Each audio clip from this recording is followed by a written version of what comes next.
Hello guys, welcome back to my YouTube channel Riyaz blog. तो आज के ब्लगটা আমি এখন থেকে শুরু করছি। তো তোমাদের সাথে অনেকদিন পর দেখা করছি। তো তারপর আজকে হচ্ছে সপ্তমী, মহাসপ্তমী। তো এখন কলাবউ স্নান করানো হচ্ছে, তো আমরা সেখানেই যাচ্ছি। তো চলো তোমাদেরকেও দেখাই। আর আমি সবে ঘুম থেকে উঠেছি, ঠিক আছে।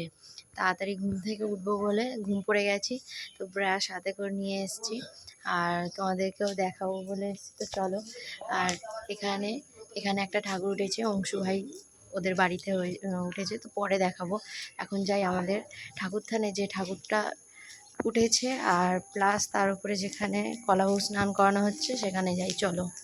তো দেখো বন্ধুরা, এইখানে এখন কলাবউয়ের স্নান করানো চলছে, এখনো স্নান হয়নি। এখন যেসব নিয়মগুলো আছে সেগুলো করা হচ্ছে।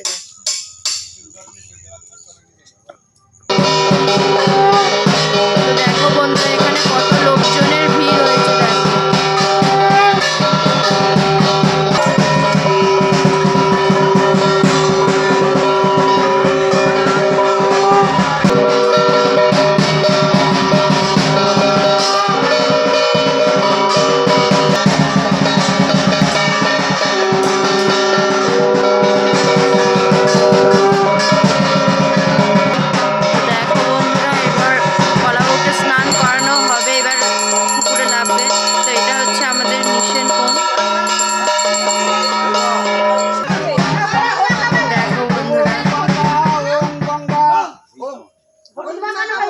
তো দেখো বন্ধুরা, এবার গায়ে হলুদ হচ্ছে কলাবউয়ের।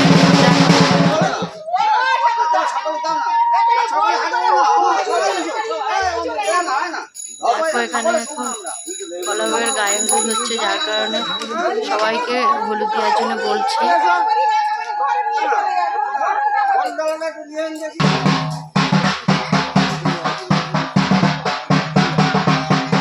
তো দেখো বন্ধুরা, এবার বরণ হবে, তারপর স্নান করবে।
ভালো কথা দেখো ভুলে ভুলে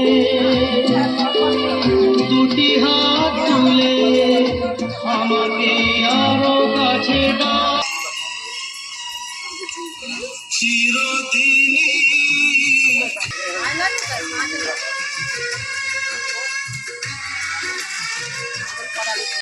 তো বন্ধুরা কলাবো স্নান করানো তো হয়ে গেছে, তারপরে আমি আর বোন চলে এসেছিলাম, রূপসা গিয়েছিল।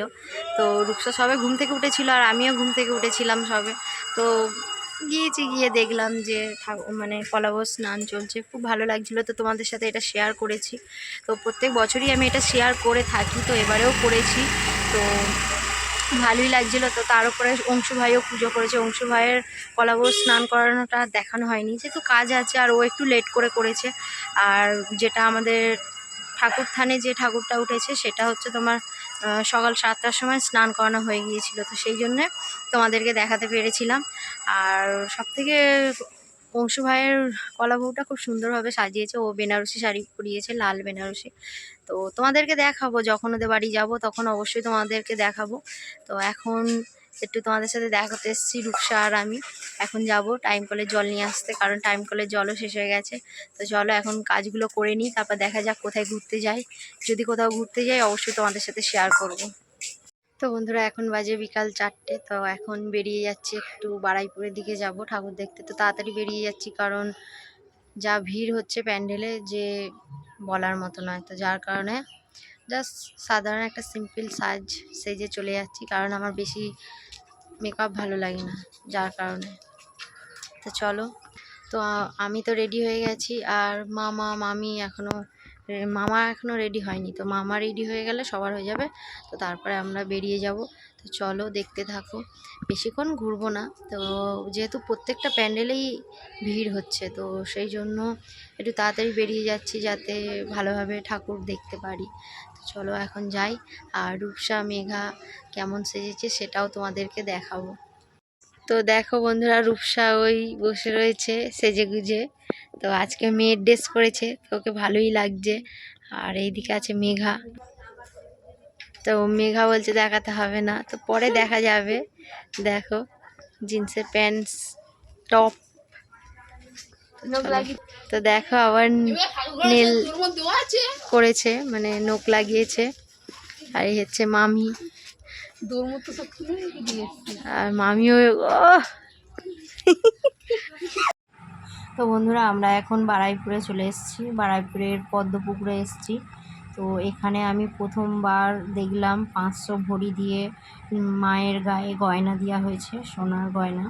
তো আমি তো প্রথম জানতাম না যে এখানে মানে সোনার গয়না দেওয়া আছে। তো তারপরে আমি মাইকে অ্যানাউন্স করছে শুনতে পাচ্ছি, কিন্তু বুঝতে পারছিলাম না।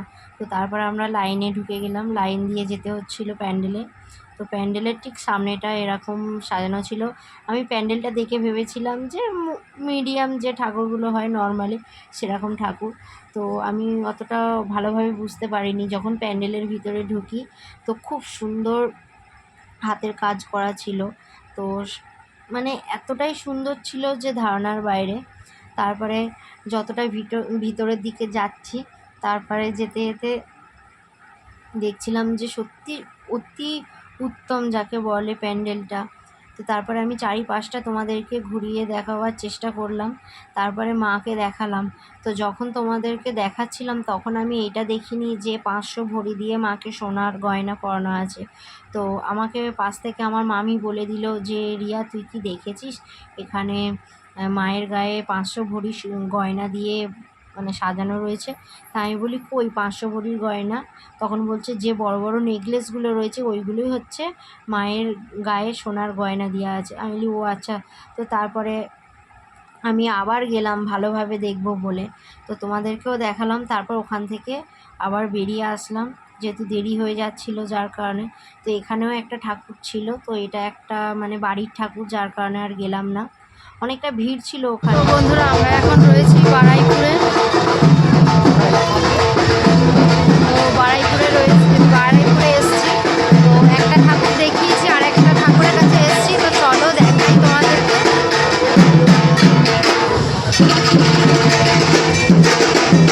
দেখো বন্ধুরা এই একটা ঠাকুর।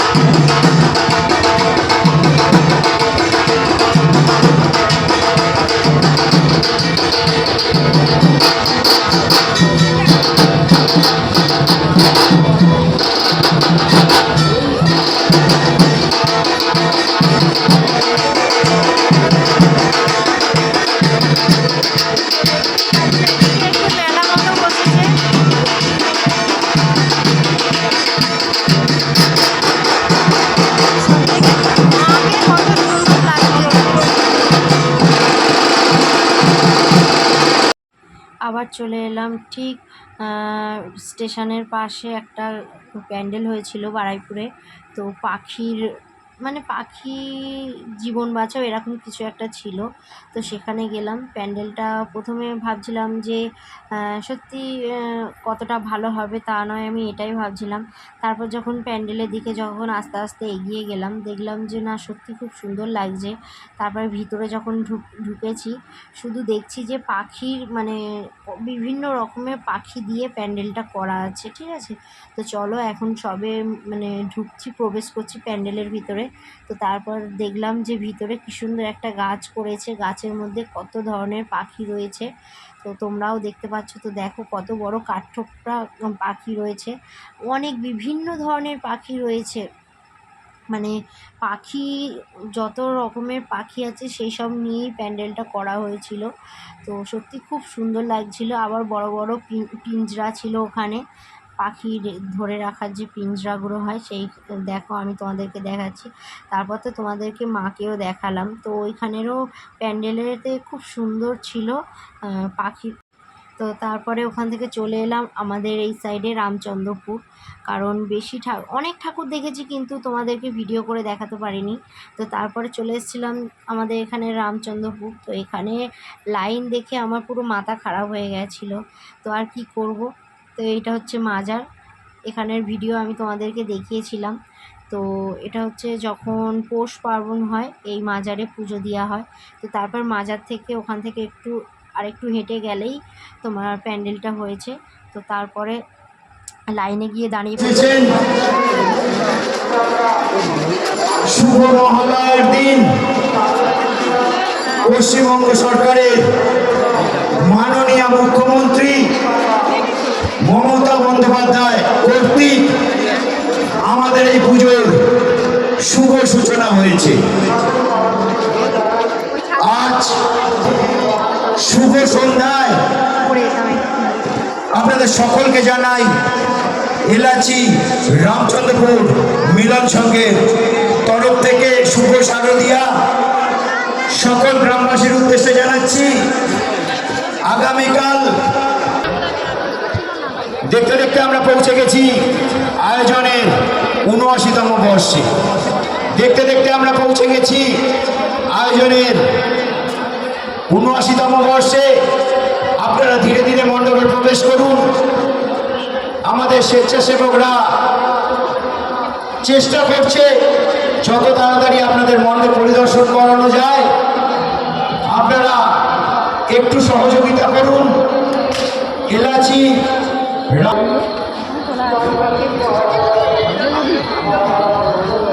কালকে দেখিনি ভালো করে, কালকে ফটো তুলেছি। দেখতে দেখতে এর ভিতরটা খুব সুন্দর হয়েছে।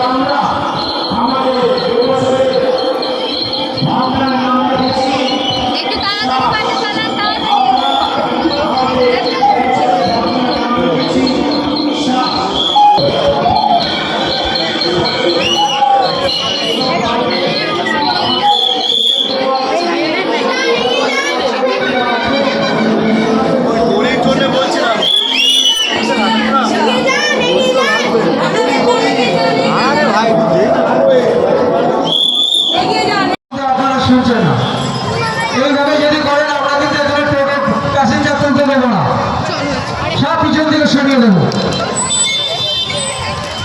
আপনাদের ইচ্ছে মতো চললে হবে না। বাঁকারি দিয়ে করা, এইভাবে যদি করেন আমরা টোটো এখান থেকে সরিয়ে দেবো, অটো সরিয়ে দেবো। প্যাসেঞ্জার নেই ঠিক আছে, কিন্তু মাঝখানে ঘুরিয়ে আমাদের যে স্টল আছে তরুণ সঙ্গের ডান দিকে যে স্টলগুলি আছে, সেই স্টলের ঠিক বিপরীত দিকে একটা অটো আপনি রেখে দিয়েছেন। যে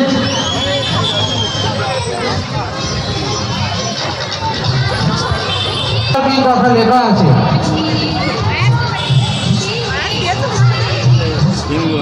আমরা ধন্যবাদ জানাই রাজ্য সভাপুর মিউনিসিপ্যালিটি পুলিশ কমিশনারের কাউন্সিলর সঙ্গে আমার দাদা সতীশ চ্যাটার্জি মহাশয়।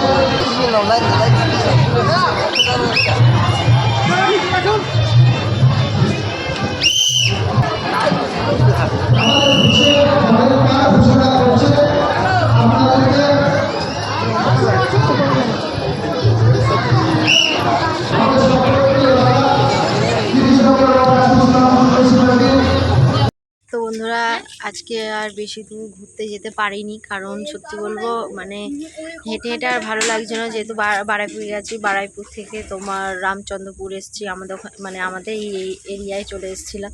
তো সত্যি বলবো এত গরম ছিল আর এত মানে বিরক্তি লাগছিল, যার কারণে আর বেশি ঘুরিনি, তাড়াতাড়ি চলে এসেছিলাম বাড়ি। তো তোমাদের সাথে আর সেইগুলো শেয়ার করা হয়নি। অনেক প্যান্ডেলে গিয়েছি কিন্তু সেইগুলো তোমাদের সাথে শেয়ার করতে পারিনি, কারণ ভিড় ছিল যার কারণে। তো যাই হোক বন্ধুরা, সপ্তমীর দিনটা যা হোক করে কেটে গেল। আর তোমাদের একটা জিনিস দেখাই, তো দেখো বন্ধুরা, এইগুলো হচ্ছে শিউলি ফুল। তো এখন বাজে রাত 10:30, ঠিক আছে। জানি না কি হয়েছে, যত শিউলি ফুলের যত গাছে কুঁড়ি ছিল সব পড়ে গেছে, ঠিক আছে। জানি না কেন, তার উপরে ফুল ফুটেও কিছু কিছু ফুল পড়েছে, গাছেও ফুটে রয়েছে, দেখতেই পাচ্ছ। দেখো মেঘা তুলছে, তো এখন রাতের বেলা তোলাটা ঠিক নয়। তো কি জানি কি হয়েছে, কুঁড়িগুলো সব নষ্ট হয়ে যাচ্ছে, দেখো। চলো বন্ধুরা, আজকের ভিডিওটা আমি এখানেই শেষ করছি। যদি তোমাদের ভালো লেগে থাকে তো লাইক কমেন্ট শেয়ার করে দিও। আর কেউ যদি আমার চ্যানেলে নতুন এসে থাকো তাহলে আমার চ্যানেলটিকে সাবস্ক্রাইব করে আমার পাশে থেকেও। দেখা হচ্ছে নেক্সট ভিডিওতে বলতে অষ্টমী, নবমী, দশমী, এখন 3টে দিন রয়েছে, তো সেই সব ব্লগও আসবে। তো আমার এইগুলোকে ইগনোর করো, ঠান্ডা লেগেছে যার কারণে এরকম ফুলে গেছে। চলো আজকের জন্য টাটা।